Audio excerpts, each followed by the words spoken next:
Baik, di video kali ini kita akan membahas tentang apa itu hipertensi, terapinya apa saja sih yang digunakan buat pasien hipertensi terkait pengobatannya. Yaitu kita akan bahas tentang golongan obatnya apa saja, dan cara kerja dari obat hipertensi. Nah, mari kita belajar sama-sama ya teman-teman ya. Lanjut ke slide selanjutnya. Nah, teman-teman, sebelum kita mengenal apa itu obat-obat hipertensi, alangkah baiknya kita mengenal dulu penyakitnya. Apa sih itu hipertensi? Mungkin sebagian teman-teman sudah paham apa itu hipertensi, dan sebagiannya mungkin ada yang belum paham. Mari kita belajar bersama. Nah, di sini saya akan memakai dua literatur untuk pengertian dari hipertensi. Ada Permenkes dan JNC 8. Nah, kalau untuk Permenkes itu menyebutkan hipertensi adalah suatu peningkatan tekanan darah di atas sistolik yang di atas 140 mmHg dan diastolik di atas 90 mmHg. Nah, sedangkan di JNC 8 mereka memberi kategori, yaitu berdasarkan usia yang di atas 60 tahun dan usia di bawah 60 tahun. Nah, kalau untuk usia di atas 60 tahun itu menandakan hipertensi ketika pasien dengan nilai sistoliknya melebihi dari 150 mmHg dan diastoliknya 90 mmHg. Dan mereka pun punya target. Kalau mencapai target di bawah dari range yang mereka tentukan, itu baru tidak dikatakan hipertensi. Nah, kalau untuk usia di bawah 60 tahun, mereka memasang range untuk dikatakan hipertensi itu adalah 140 mmHg dan diastolik di atas 90 mmHg. Nah, untuk dikatakan tidak hipertensi atau terkontrol hipertensinya di bawah dari target range yang mereka tentukan tadi. Nah, bagaimana teman-teman? Bisa dipahami? Baik, itu adalah pengertian dari hipertensi. Nah, selanjutnya videonya akan kita bahas tentang gejala hipertensi. Nah, teman-teman harus mengenal juga gejala-gejala hipertensi. Ini dia, gejala-gejala hipertensi. Baik, di sini kita bahas gejala dari hipertensi. Oke, di sini sudah saya kelompokkan. Gejalanya adalah sakit kepala, lemas, terus masalah dalam penglihatan, kalau penglihatan buram-buram gitu ya, terus nyeri dada dan sesak nafas.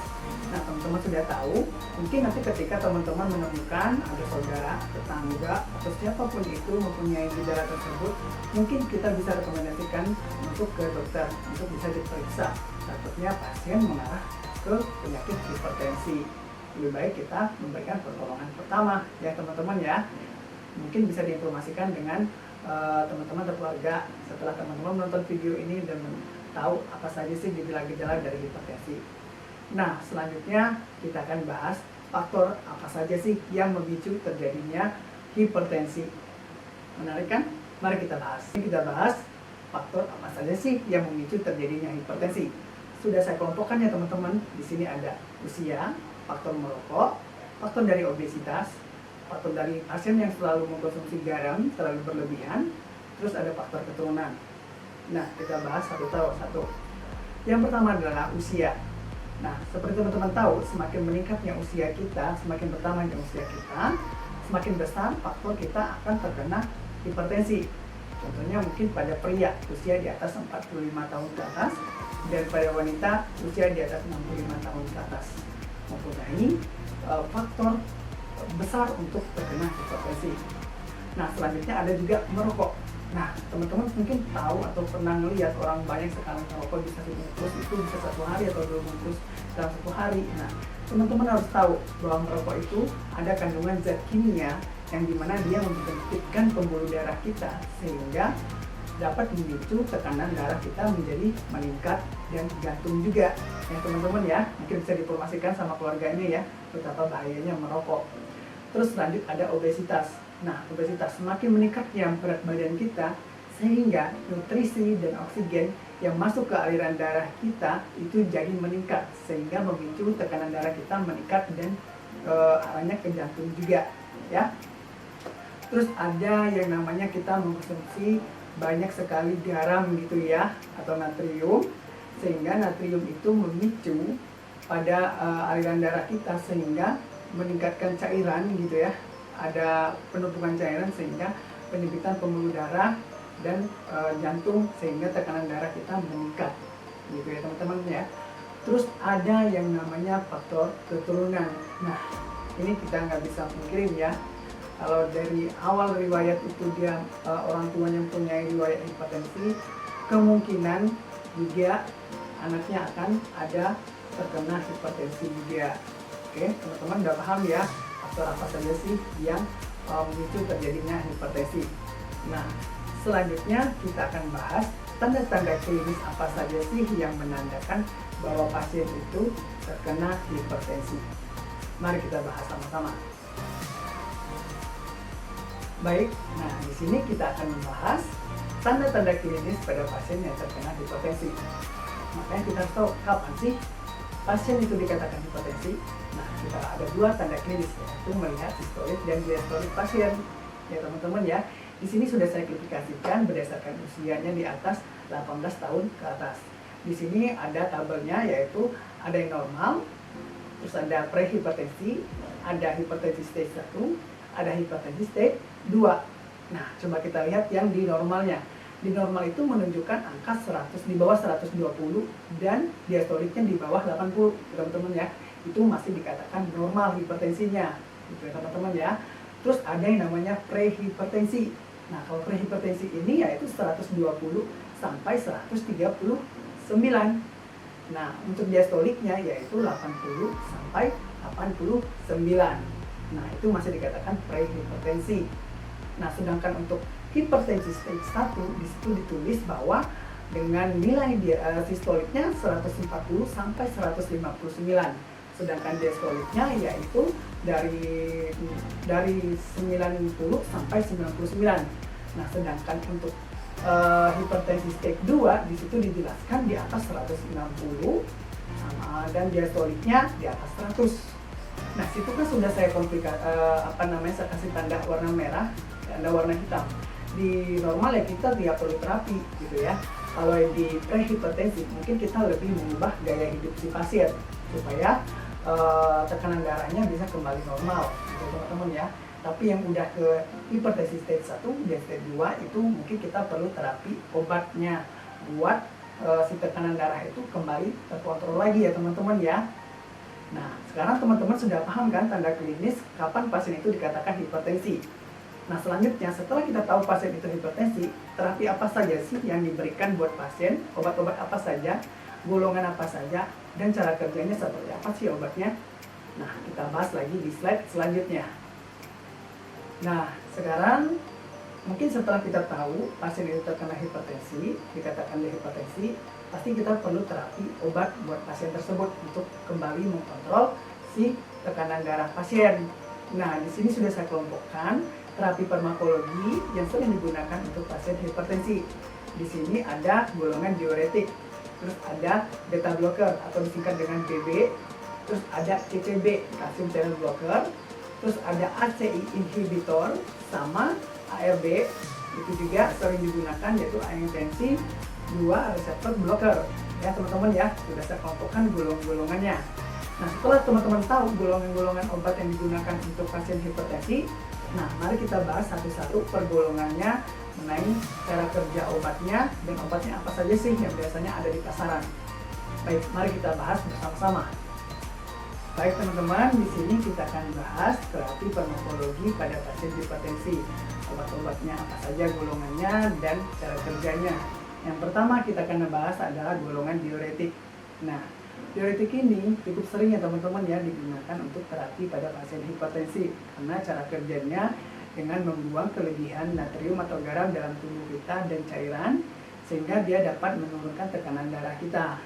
Nah, paham ya teman-teman ya cara kerja dari diuretik. Nah, diuretik ini ada yang namanya diuretik loop, itu adalah obat seperti furosemid, terus ada diuretik hemat kalium seperti spironolactone, terus ada diuretik thiazid, itu adalah obat yang seperti hidroklorothiazid ya teman-teman ya. Jadi teman-teman sudah paham apa saja sih cara kerja diuretik dan obatnya apa saja. Nah, selanjutnya kita bahas golongan berikutnya. Kita lanjut lagi golongan ACE inhibitor atau yang sering kita sebut yaitu angiotensin converting enzyme inhibitor. Nah, di sini perannya si ACI ini dia menjaga supaya pembuluh darah kita ini agar tetap terbuka lebar sehingga aliran darah ke dalam tubuh kita mengalir dengan sempurna ya teman-teman ya. Nah, cara kerjanya apa sih? Dia menghambat hormon angiotensin, yaitu hormon yang memicu terjadinya penyempitan pembuluh darah, sehingga dia dihambat oleh obat tersebut, yaitu obat ACE inhibitor.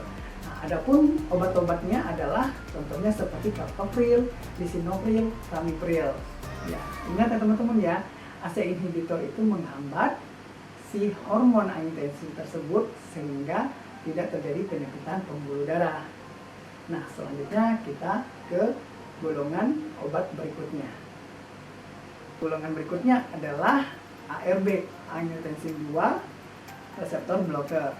Nah, di sini cara kerjanya dia dengan menghambat si angiotensin sehingga tidak terbentuk, sehingga si aliran darah tadi tetap terbuka lebar, sehingga aliran darah dalam tubuh semakin lancar ya teman-teman ya. Dia di sini bekerja dengan menghambat si angiotensin tersebut sehingga tidak terjadi penyempitan pembuluh darah. Nah, golongan obat ini ada beberapa obatnya, yaitu candesartan, irbesartan, sama valsartan. Itu adalah contoh-contoh obatnya ya teman-teman ya. Jadi teman-teman sudah paham ya cara kerja dari ARB. Nah, selanjutnya kita bahas golongan obat berikutnya. Teman-teman, di sini kita akan bahas golongan beta blocker. Nah, beta blocker ini biasanya disingkat dengan BB ya teman-teman ya, bukan berat badan. Nah, di sini si beta blocker ini dengan bekerja dengan penghambatan reseptor beta 1, yang dimana dia menghambat si hormon adrenalin sehingga pembuluh darah kita terbuka lebar sehingga aliran darah kita lancar ya teman-teman ya. Jadi dia menghambat si hormon adrenalin tersebut gitu ya teman-teman ya. Nah, di beta blocker ini dibagi ada dua teman-teman, ada beta blocker selektif, ada yang non selektif. Nah, bedanya apa sih selektif dengan non selektif?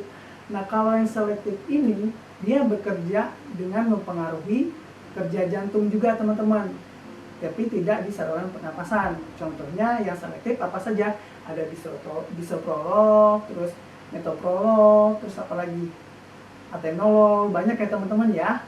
Terus yang non selektif. Nah, kalau yang non selektif ini dia bekerja dengan mempengaruhi jantung, terus mempengaruhi aliran darah dan saluran pernapasan, teman-teman ya. Nah, apa saja sih yang non selektif? Banyak juga. Ada propranolol, teman-teman ya. Nanti teman-teman bisa baca lagi, banyak sekali obat-obatnya. Nah, setelah teman tahu apa sih cara kerja beta blocker, jadi teman-teman bisa menambah wawasan ilmu teman-teman.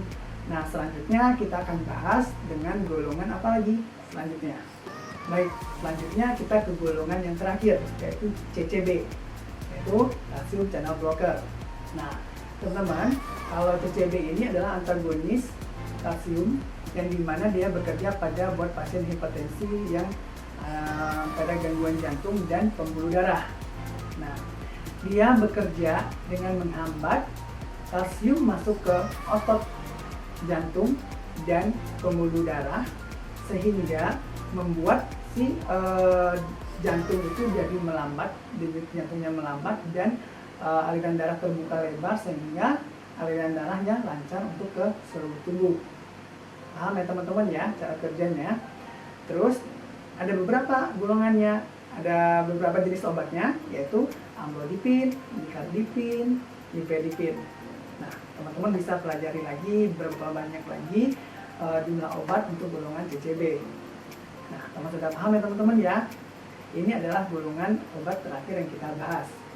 Oke, cukup sekian ya teman-teman. Saya ucapkan terima kasih atas waktunya sudah menonton video ini. Semoga menambah wawasan buat teman-teman dimanapun berada. Mohon maaf jika ada salah kata atau penyampaian dari saya. Saya minta maaf sebesar-besarnya. Saya mohon pamit, terima kasih atas waktunya. Jangan lupa buat di subscribe si YouTube channel kami, dinyalakan notifikasinya, terus di like dan di share, dan berikan komen-komen positif dari teman-teman supaya kami lebih semangat lagi memberi informasi terkait ilmu farmasi. Assalamualaikum warahmatullahi wabarakatuh.